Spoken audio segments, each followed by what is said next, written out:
Hi, everyone. Welcome along to the next edition of the Precursive podcast series. Here we are now in season 2. Not sure how long this is going to go on for, whether it's going to be a Sopranos 6 seasons and then you're out type vibe or whatever. But today, as always, we are talking to some of the luminaries in the world of professional services and customer success. Now, over the last few weeks, we've had folks like Erin Siemens from ADP in the large enterprise space, Jon Harrison, VP Services and Success at Sage, working and selling financial and HR packages in the SMB and mid-market. And today we're going to be coming at this through the lens of the scale-up, and I'm very excited to have our guest Graham Gill, who's joined us, particularly because we're going to be exploring over the next few episodes some of the new economic models for professional services. There's a lot of focus in the market right now around how can things best be structured to drive value both for customers and for companies at large. So hello, good sir. How are you? How are things? Hi, Jonathan. Thanks for having me. I appreciate it. You may know some really good folks that have been on this podcast. I'm really excited to be on, and hopefully we don't end it with a cliffhanger, right? Well, no, my background is in the sales enablement space. So prior to Precursive, I was working what is now Gartner in the sales enablement space. So Ascent Technologies is a business that I've seen in the past. So was excited to get you on.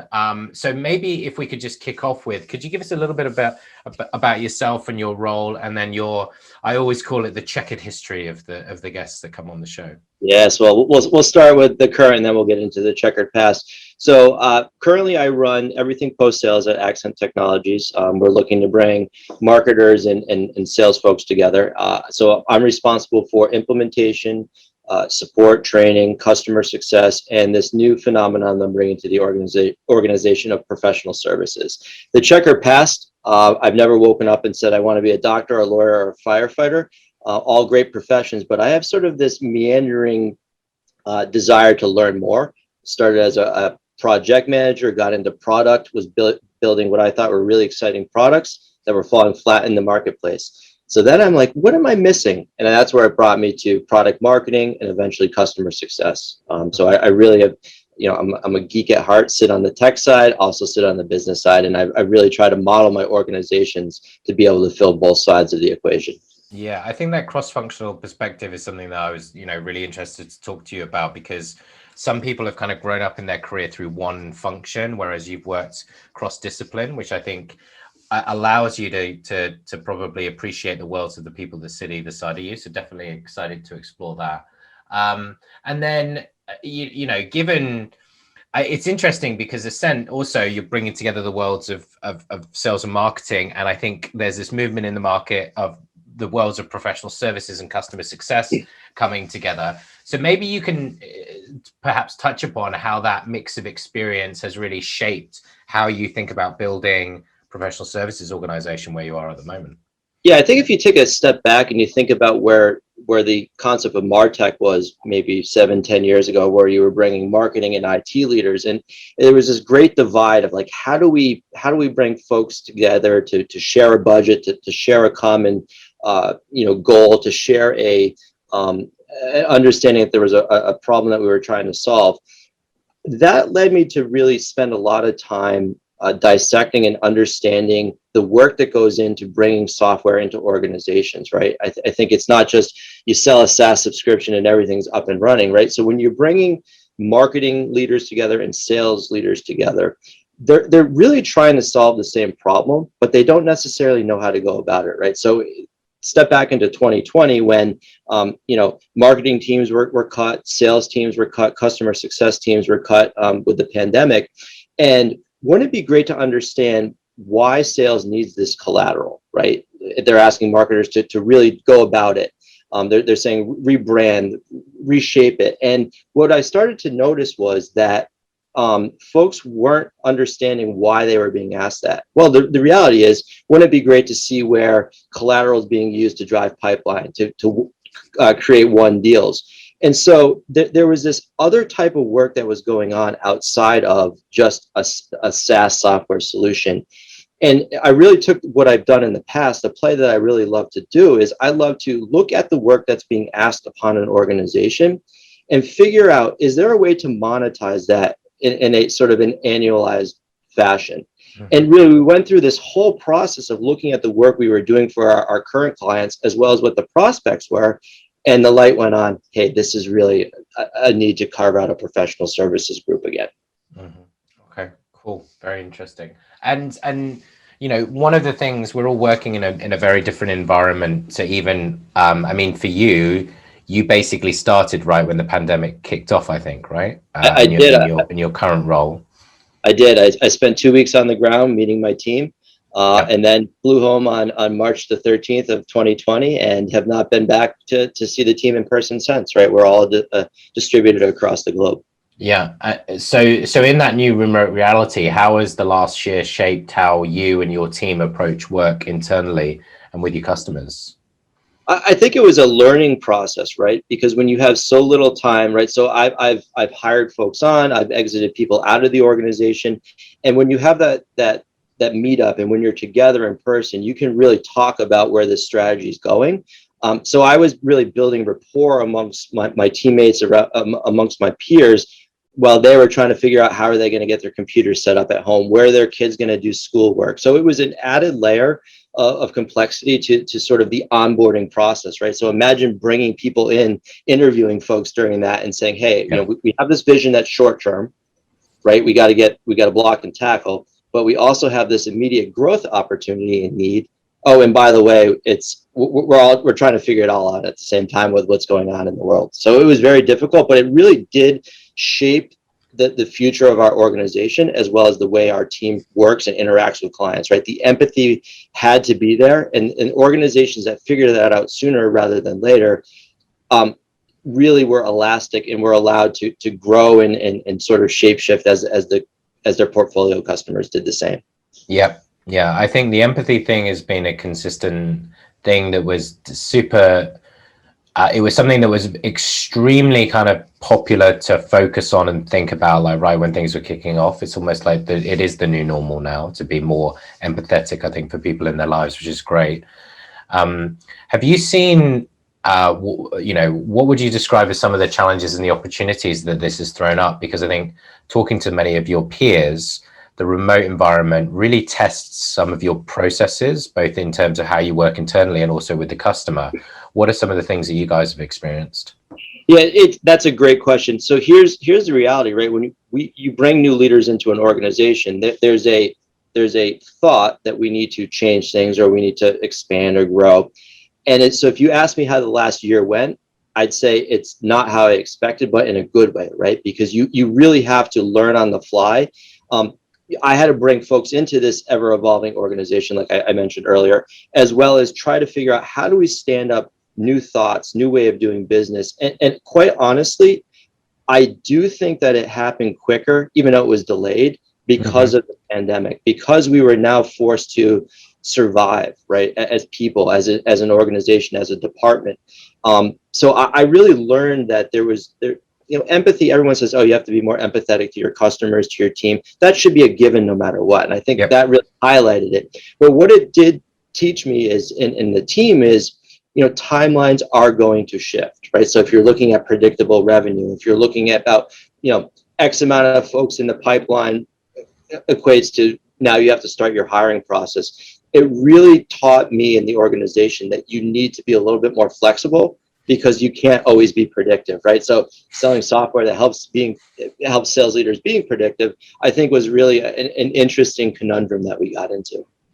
Yeah, it resonates a lot when we were recently remodeling our services organization, given our growth and having to make a lot of change, or not make a lot of changes, but evolve things very, very quickly, given that thing. So that certainly resonates with me. We're operating in a world where I think, like, you talk about table stakes around empathy, right? And I think there's another form of table stakes, which is that, you know, companies and people like expect, if they're going to buy something, they expect to get a return on investment, right? And so And now more than ever, I think that they are, because of the scrutiny on spend, there is also very significant pressure on people that are buying things to say, like, if you're going to buy this, you need to achieve something. And we just call this the outcomes era, right? So, and I think you're very familiar with that concept. But how have you seen the world of services and success evolve over the last years in a world where you've got this increasing demand for more value more quickly and outcomes?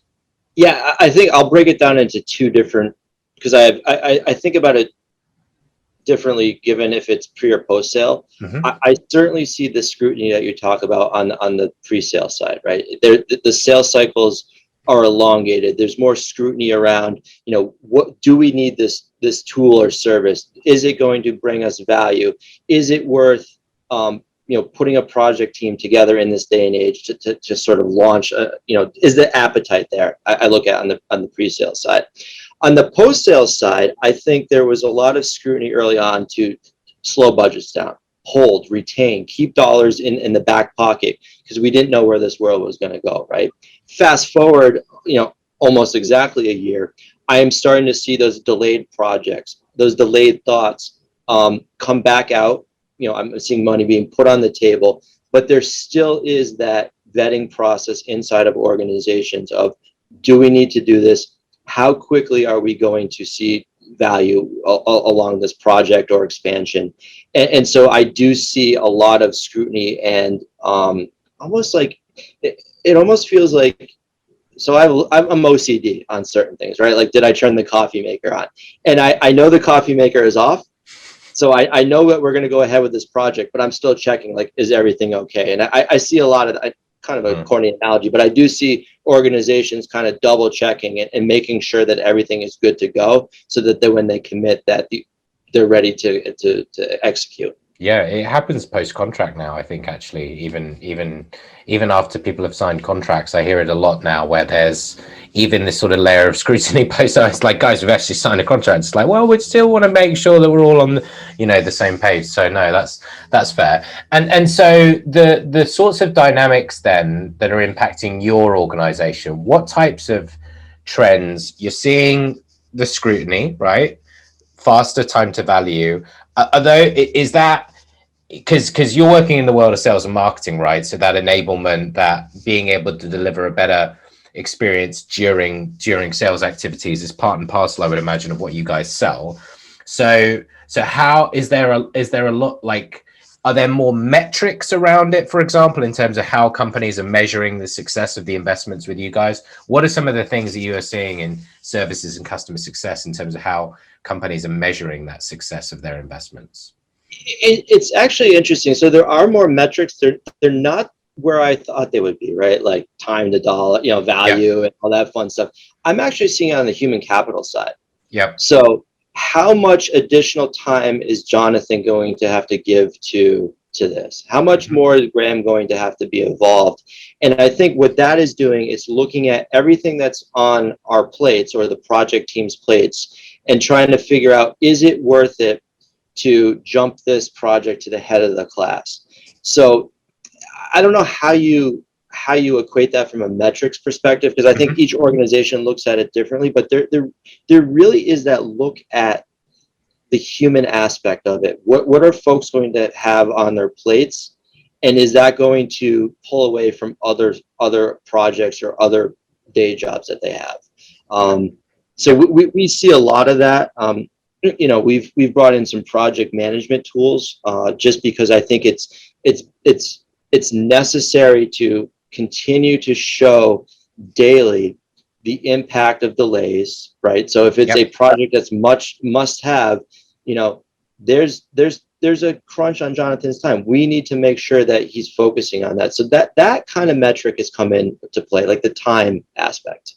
Yeah. And we talk a lot about, like, you've got the work and then you've got the administration of the work. We were on a project with one of our customers, and they were showing us, like, the administration time that it took people in simply setting up a project.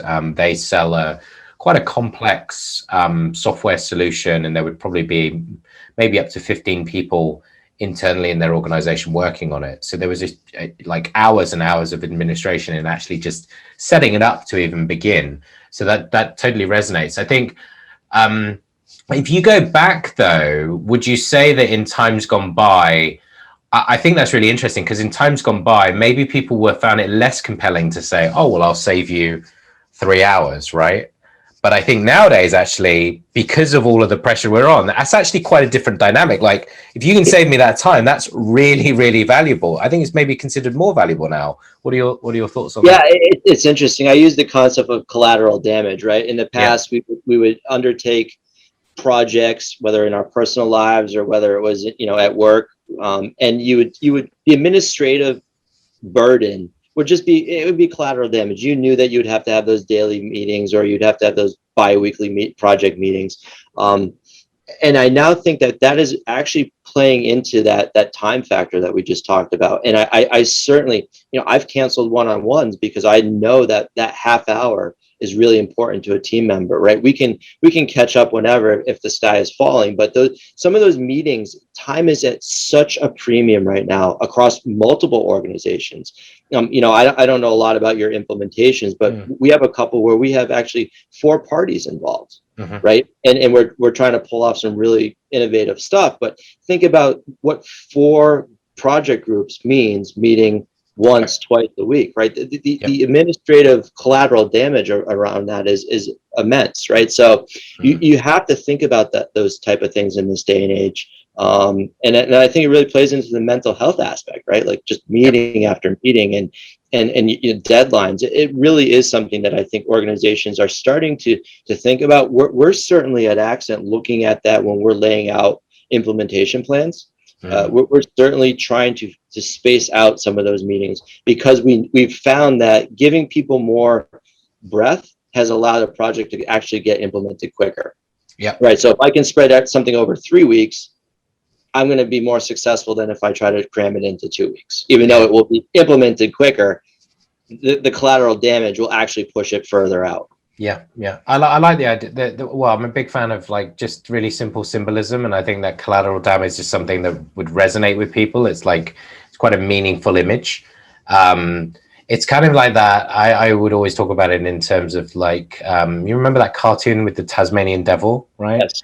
And he was spinning around all the time. I was, when I used to work with my delivery colleagues in my old firm, we were always talking about that as like you do all of this work and you're spinning around like the Tasmanian devil to present this thing to the customer at the end of it. And they go, yeah, it's not really what I wanted. And how frustrating that is, and how much it just kills people, particularly on the delivery side of things. You just made me think of something. So we've actually tried to combat that a little bit with more of a phased approach. Yep.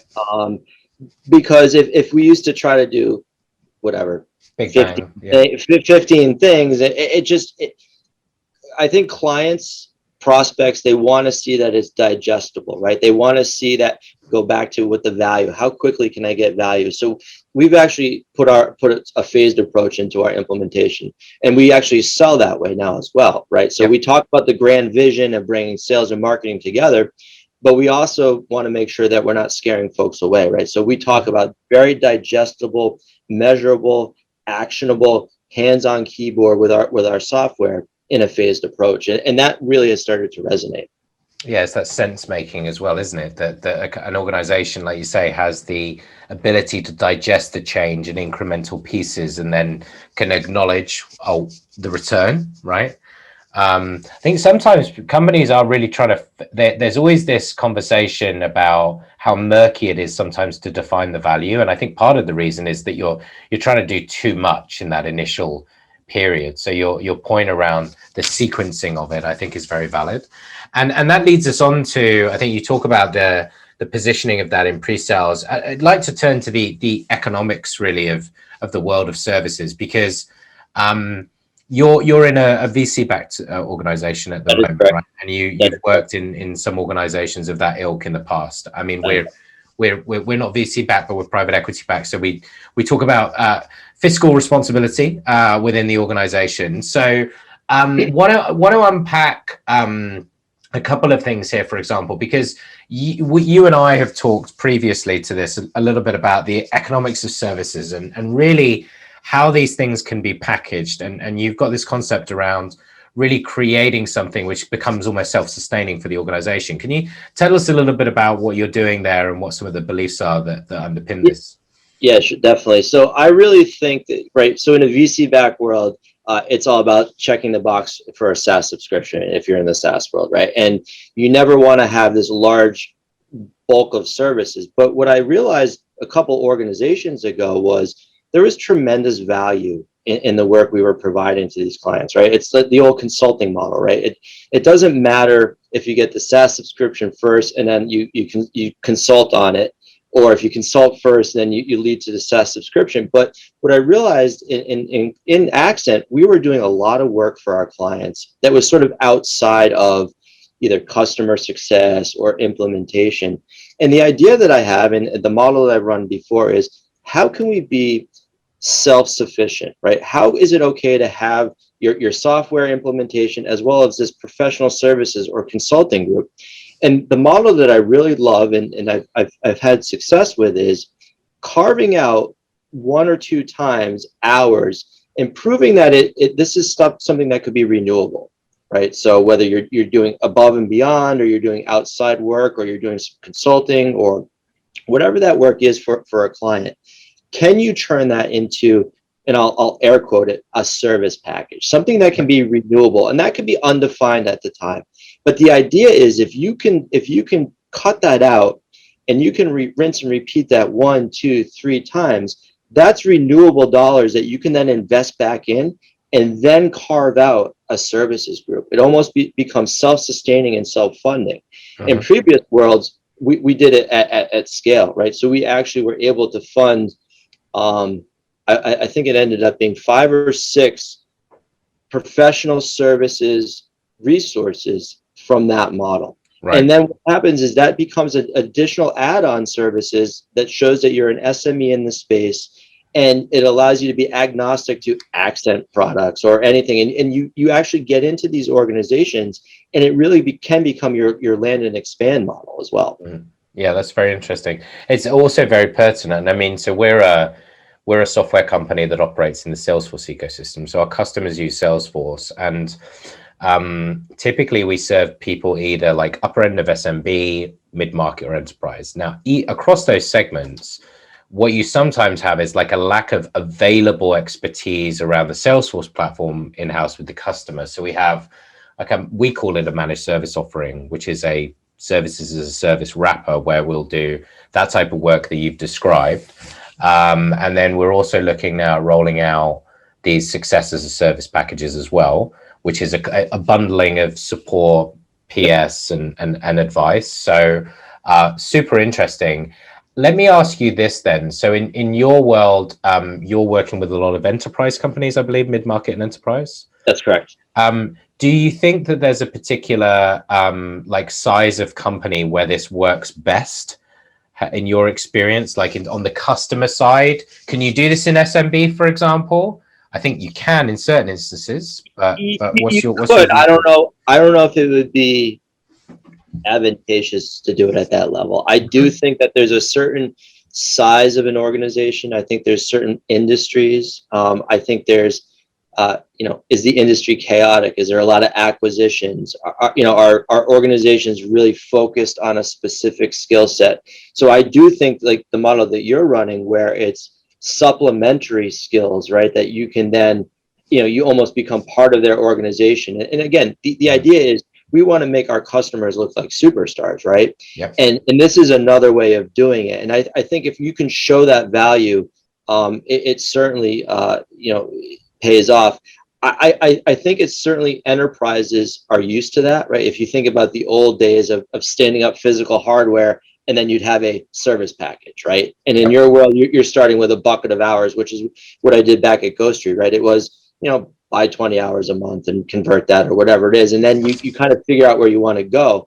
I think enterprises are used to that. Mid-market, I think, is where that chaos is, right? Because they're bringing in a lot of tools. The margins are razor thin. They have a lot of initiatives. And so saying that you have this service or this additional offering that's going to look holistically across everything they're doing, it is a relief to them, right? So that they feel that they're gaining a valued partner who cares about their success. So I think those two levels are where it really pays off. We've seen it with acquisitions, right? Anytime more business is being brought in, that means people are doing more with less, and there's more of an appetite for this type of model. Yeah. Would you say that actually, in a way, it demonstrates a degree of maturity to the customer? Like you said there, the reassurance, right, that it's giving the client. Would you say that it demonstrates almost a degree of maturity? And as you say, that valued partnership is like, okay, these guys actually have the capability to do that.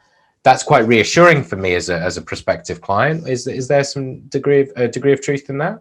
I do that. That's a really, yes, I 100% agree. I think it Okay. shows that you're not just looking to dump and no one does this, but dump Yeah. a software package on and then move on, right?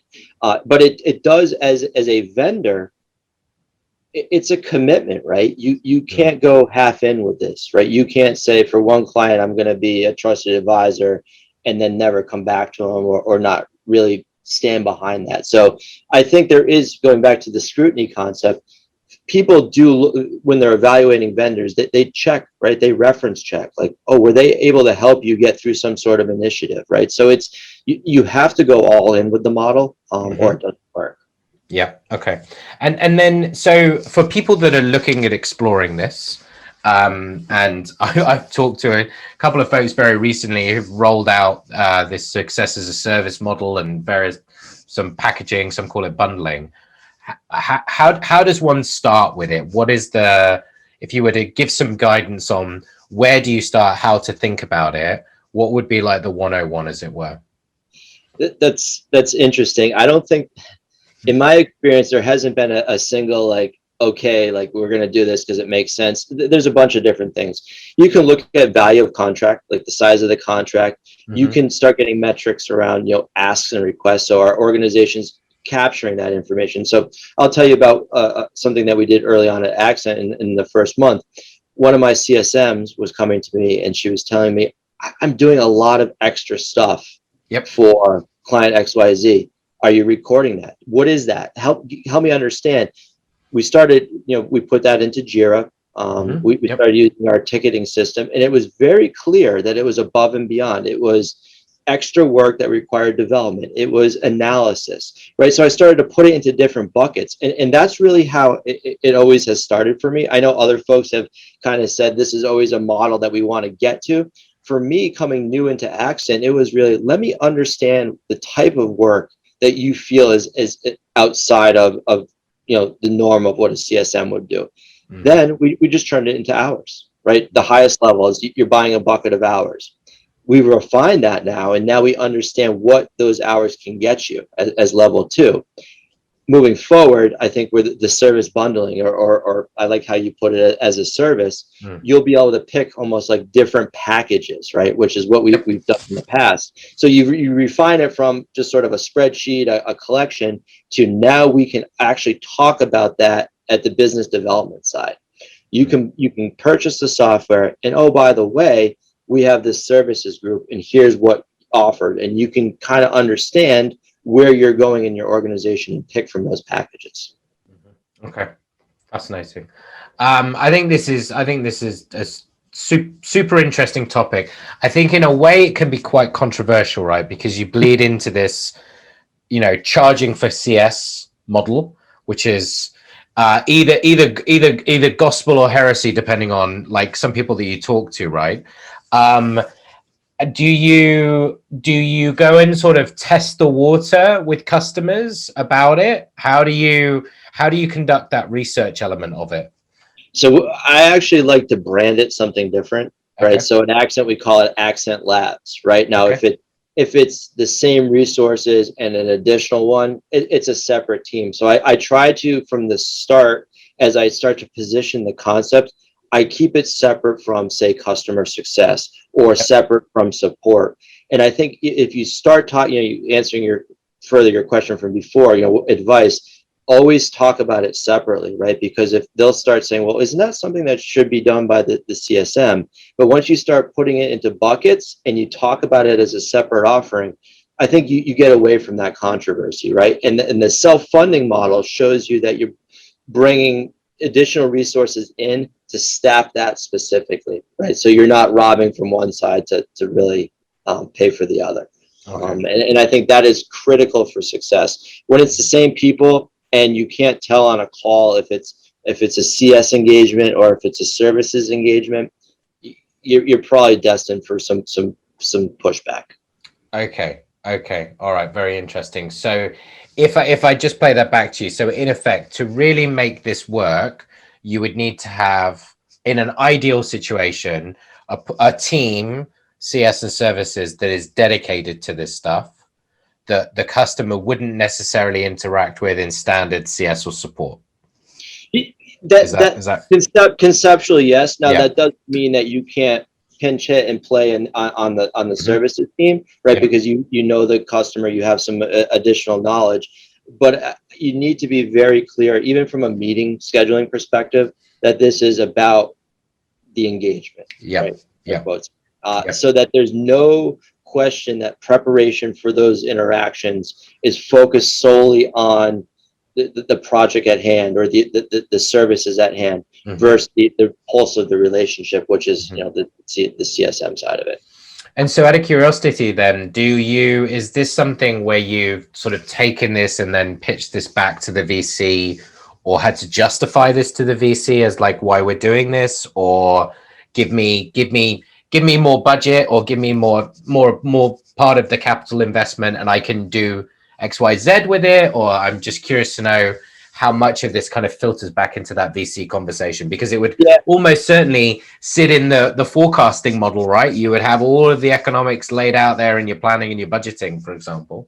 Yeah, I'm a big fan of asking for forgiveness. I have in the past, so currently it hasn't been an issue. We've been very open about what we're trying to do and why, and why it's a positive. And again, the self-funding model makes it very easy for forgiveness, right? Because you're not asking for additional dollars for resources. In the past, when I've pitched the idea, quite frankly, the first time I was shut down.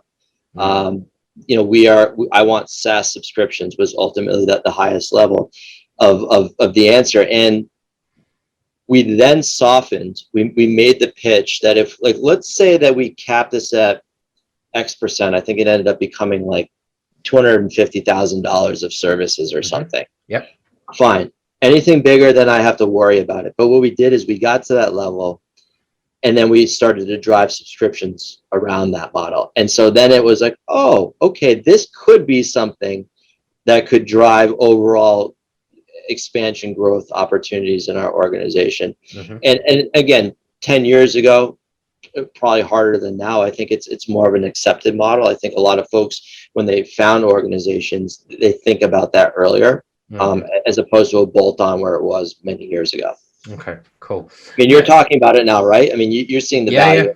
No, absolutely. I mean, it's for me, it's very simple. Like if I'm talking to our investor about this type of topic, I would say, look, the value of an hour of PS, if it helps you renew a customer that's worth, $100,000 at an XYZ valuation, that could be worth $1 million in enterprise valuation. So,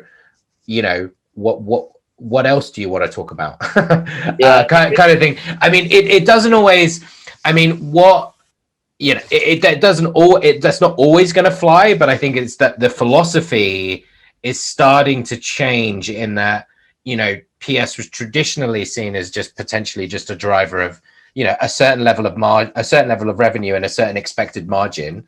But now I think the most progressive organizations see it as a driver of ARR and in turn value for customer and value for the business. Yeah, it's interesting. I 100% agree.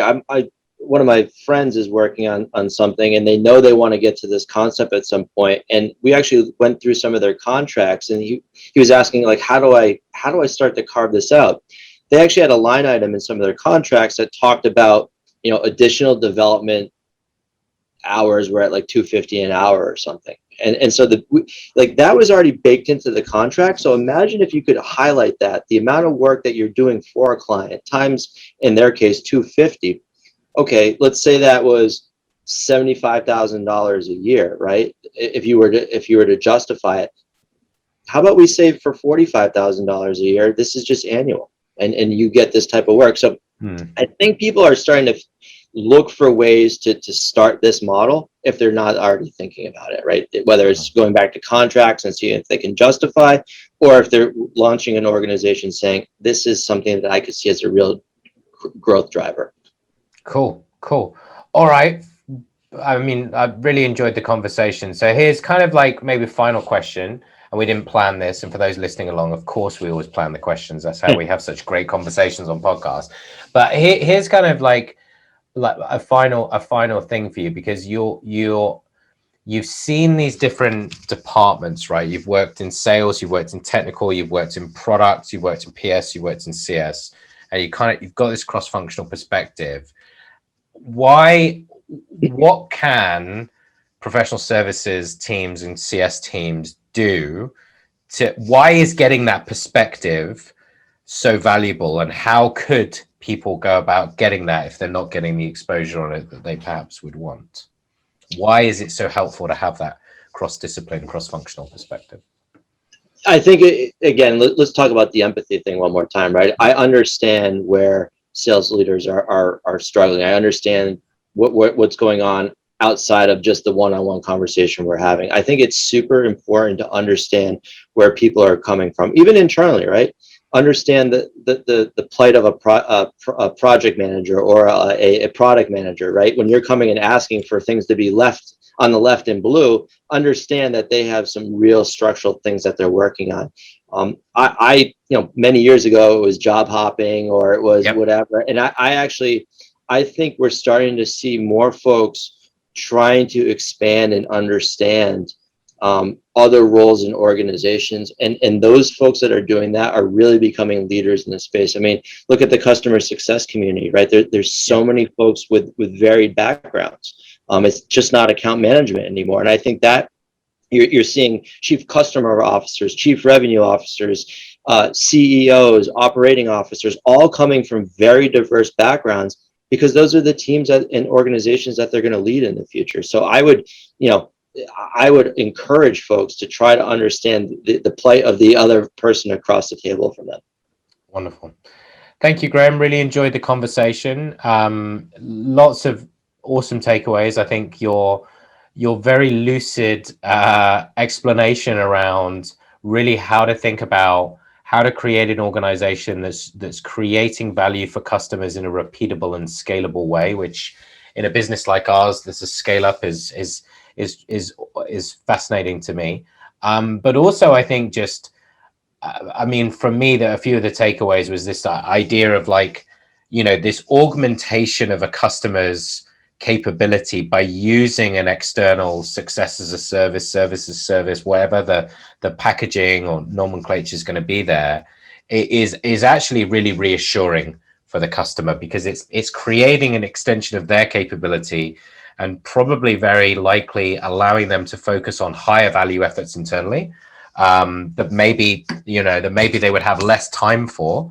And I also think your insight around the value of time, the value, like ironically in the world of services and billable time, but the value of time these days, I think is becoming much more important than it was in the past. I remember days gone by when I was in sales being told, if you put like time savings in a proposal, we're going to chop your fingers off, because it's got to be, you've got to have some dollars on there. And I was like, well, it is dollars. You've got to pay for that time. But I think now more than ever, people value their time so much more, which was a great insight. So thank you ever so much for taking the time to join us. Really appreciate it. Yeah, I appreciate it. It was fun. I wish you success, and thank you very much.